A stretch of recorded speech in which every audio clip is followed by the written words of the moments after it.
Alors que le gouvernement s'emploie à améliorer le climat des affaires, de nombreuses initiatives en faveur de la jeunesse voient le jour. C'est ainsi qu'à Pointe-Noire, plusieurs figures du monde économique se sont réunies dans le cadre d'une rencontre avec pour unique ambition de revitaliser le secteur de l'emploi. Ce cadre d'échange, baptisé Petit déjeuner sur l'emploi, a vu la participation remarquée du ministre de la Jeunesse et des Sports, de l'Éducation civique, de la formation qualifiante et de l'emploi Hugo Ngolondele, dont la présence était pleinement justifiée par la teneur des échanges axés sur l'emploi et la réinsertion socio-professionnelle des jeunes diplômés.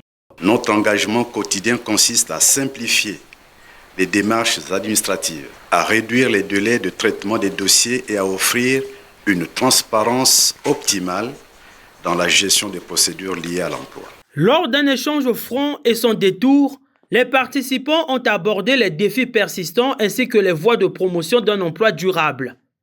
Le ministre a profité de cette tribune pour rappeler aux chefs d'entreprise leur responsabilité de publier massivement les offres d'emploi.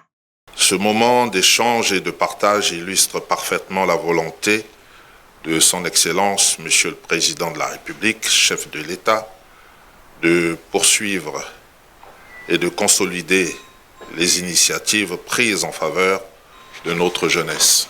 Dans un contexte national marqué par l'urgence de la préservation de la paix sociale et de la promotion du développement économique inclusif, nous devons collectivement de considérer l'emploi comme un véritable engagement sociétal.